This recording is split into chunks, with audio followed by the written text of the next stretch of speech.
Dear brothers and sisters, our future is the Lord's coming back. We are not here, miserably longing for His return. We are awaiting the Lord's coming back by daily experiencing His organic salvation. We cannot remain in the stage of regeneration. Rather, we must cooperate with the Lord for Him to renew, sanctify, transform, conform, and glorify us, so that God's organic salvation may be accomplished in us for the fulfillment of His eternal economy. From the collected works of Witness Lee, 1994 through 1997, Volume 5, page 488. This week, we continue the series with fellowship from Brother Ron Kangas, responding to questions from working saints during a conference held in the Northeast of the United States in September 2019.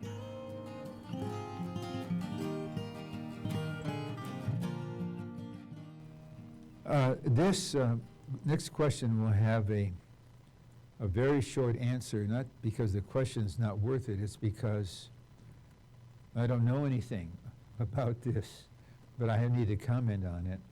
Why was man not part of God's original creation, but only part of His further creation? So this question is based upon a belief, and you should know we are in the minority about this. But I myself am fully convinced that the earth is not 6,000 years old. I'm not afraid of the science. The universe could be billions of years old. That there was what we call a pre-Adamic race on the earth. Who knows when? And this is Brother Lee's utterance. Beings with spirits were inhabiting the earth.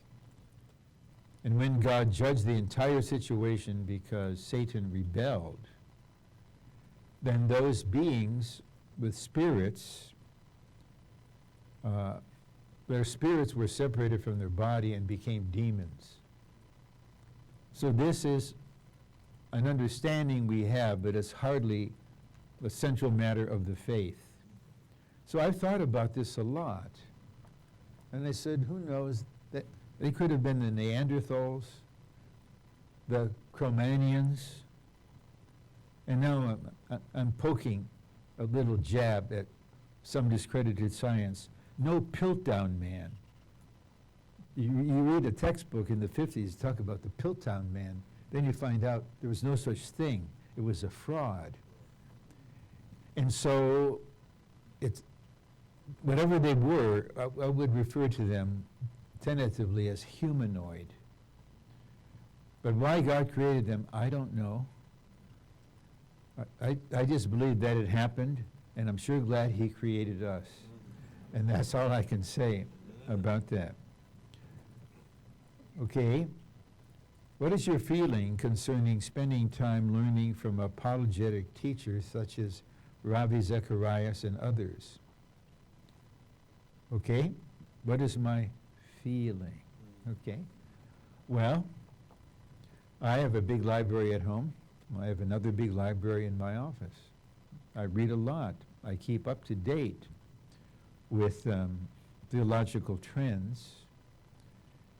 And I can selectively read and study certain things and receive help. I'm not afraid of doing that. They're experts in this, so I can learn a little bit. And Ravi Zechariah is among them. So I believe we can kind of dip into their writings to get some help on how we might defend the truth and how we might communicate with thoughtful unbelievers. But I think that's sufficient. I wouldn't devote much time. I wouldn't take an online course with them. You can just speed read some of the books, absorb the main points, and then integrate it with your present practice. But I'm not afraid of that. But again, we have to be discerning. Okay, what is the difference between saying God is our content, that's quoting Brother Ron, and God is our contents, quoting Brother Ed. Okay. From the Central Vision Ministry Meeting series recently. Okay. On the one level, I would say there's really no difference, yet content and contents does signify some difference. Brotherly often use the words almost interchangeably, and I might have had content in an outline and used contents or content in the message, but I would say this: they're both referring to the same thing, but with a different emphasis. Content, singular, means the totality. And the contents is pointing to the variety of things included, right? So in both ways, it's a complete thing, but one is just saying the triune God is the whole thing, he's the content, or the triune God is the contents, so that means there's so many aspects that we need to explore, but when it comes down to it, it's the same. So this is one of these detailed questions, and it's a worthy question. It shows you're concentrating, you're observant, and it's never too much to ask a question like this. You know, okay, what is the distinction between experiencing Christ in his unlimitedness and the experience of intensified organic salvation? Okay, very good question. To experience Christ in unlimitedness is to be experiencing a Christ with the sense that of the vastness, the universality, the immeasurability of all that he is. And just almost in a sense of awe. It's like he is a measureless ocean, and I'm taking in a little bottle of that. And you just have the realization, this is the God-man who is the breadth, length, height, and depth. But the experience of intensified organic salvation, that's an intensification primarily of the aspects of the all-inclusive spirit for your growth in life. So it's not an experience directly of his unlimitedness, but it's an intensification of certain aspects of his accomplished ministry applied to us, so they are intensified. And so when you enjoy the life-giving spirit, it's the spirit of grace or the spirit of life. And now the Lord, in response to your prayer to be produced as an overcomer, decides to intensify that. And so now for some reason, you've got sevenfold life. You've never been more vital. The supply of life, it's so invigorating. And grace, I've never known such grace. That's what the Lord meant. My grace is sufficient. It's all sufficient. So that, I would say, is the distinction. Okay, how does the second generation discern with an undeveloped discernment? Okay, undeveloped, but it's still there. Don't minimize it. It's still there.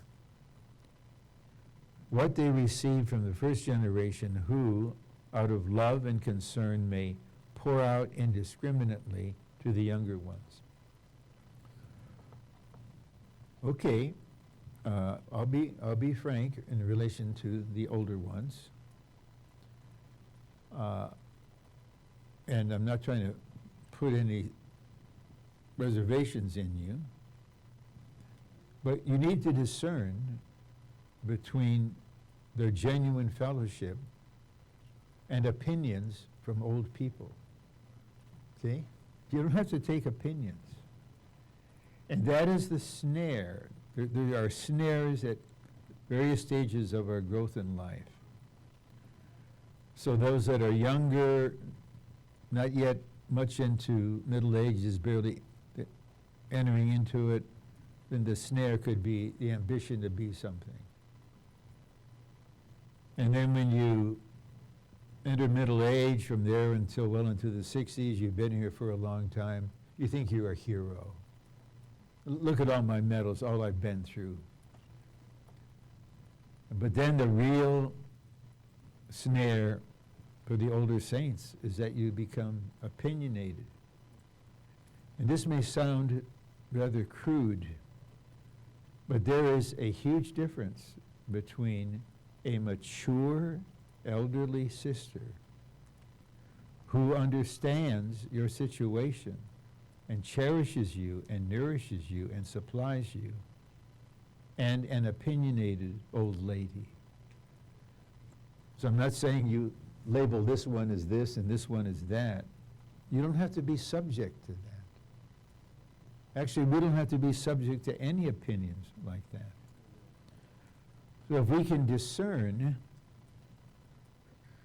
the difference and we realize this is genuine fellowship, then please realize we don't take anything blindly. We don't follow anyone blindly. And so we consider everything before the Lord, before the Word. We don't just do it because so-and-so said it, or so-and-so quoted someone else for saying it, so therefore it's official. No, we have to consider before the Lord. Lord, this dear one shared this with me. How do you feel?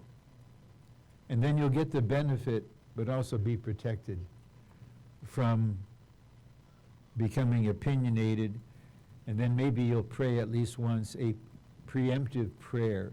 Lord, if I grow old before I'm raptured, let me mature in life, but don't let me end up an opinionated old person, okay? Because you're on the same track, you're just not at that stage yet. So that humbles you a little, but it also protects you, okay? Oh, listen to this question. I like this one. When is the right time to get married? Okay. I want to share a few things here, and I want to be careful, but I do want to address one matter which is never ending. Okay, when? First of all, when you're humanly mature, okay? You're humanly mature. So surely by your middle 20s, you know you're a man, you're not a boy. You know you're a woman, you're not a girl. You're humanly mature. And then another factor is, are you now ready and able to bear responsibility for your own human life and the life of your spouse? Are you still living as a dependent on your parents? Or now are you properly independent in that? I've got my education. I may or may not have been to the training. I have a substantial job. Then you have to consider your finances. If you're $100,000 in debt, I'm not saying you can't get married, but I think that should come out in your courtship. And now, a word to the brothers. I'm not going to identify the culture. You'll be able to guess it. There's a particular, it's specific, it's exact word from God to men regarding marriage. A man shall leave his father and mother and be joined to his wife. And so here's what's behind my feeling that I'm going to share with you to some extent. It comes again and again. It will never stop.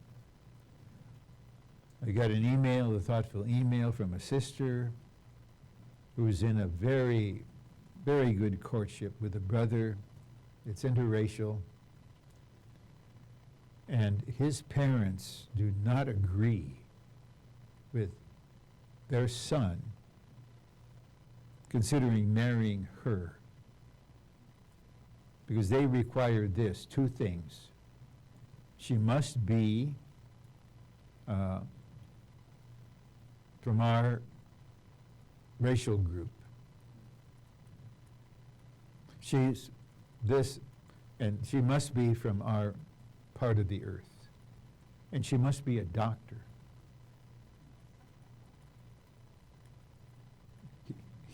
He's a doctor. You must marry a doctor. And she's from a different race. She's not a doctor, and she's just a little bit older than you. And is going through stages. And so she wrote me, and I received a similar letter, email, not long before that. And I just had to give very direct fellowship. I said, do you realize this person, once you marry her, is the most important person in your life? Are you ready to leave mother and father and be joined to her? Or will your parents make the decision for you? Will you marry someone to please them, to fulfill their expectations? And if this were a meeting of older parents and this matter came up, I would tell them this: you are overstepping. You are usurping the function of God. You don't have the ground to direct the future of your sons and daughters. You don't have the standing to control them. You did not create them. You did not redeem them. You did not regenerate them. They're not consecrated to you. And you need to know when your measure ceases. And of course, you can express your feeling. Of course, you can express your concern. You can give advice even if it's not asked for. But you have to know when to stop and respect the free will of your son and daughter. So if there's a brother who's not ready to do that, then you're not ready to get married, and you may never be ready. Because your parents' view from the sake of culture is, in order to honor them, you have to do what they say. So even I have asked those in this group bluntly, at what age can you make a decision on your own? 35? 50? At what age? In no way am I suggesting you don't honor your parents. But if they require something contrary to God, what will you do with Matthew 10? If anyone loves father or mother more than me, he's not worthy of me. If anyone loves son or daughter more than me, he's not worthy of me. So the love for the Lord must be supreme. And also, when it's time to get married, I believe it's when you both have the sense that this relationship has its source in God. And this is one of my criteria of how things are going in your courtship. If this is from the Lord, and if the Lord is working this out, this is what you'll experience. And I'll address to the brother side, but is equal to the sisters. The more you love her, the more you love the Lord. And the more you love the Lord, the more you love her. This indicates this is a divine human marriage. And you will have one kind of life together. You won't compartmentalize. Your married life will be a divinely human life. You love each other. You can live out what is presently my definition of marriage. Marriage is a life of intimate mutuality in love under the headship of Christ. And so you can be enjoying something together, you're laughing together, and 2 minutes later, one of you says, we've got to pray about this, then you can pray. You're not going back and forth. It's just all one sweet, delightful, divinely human relationship. And may the Lord bless you all in such a way, whether you're married or in a stage of marriage. This is what to look forward to. Okay.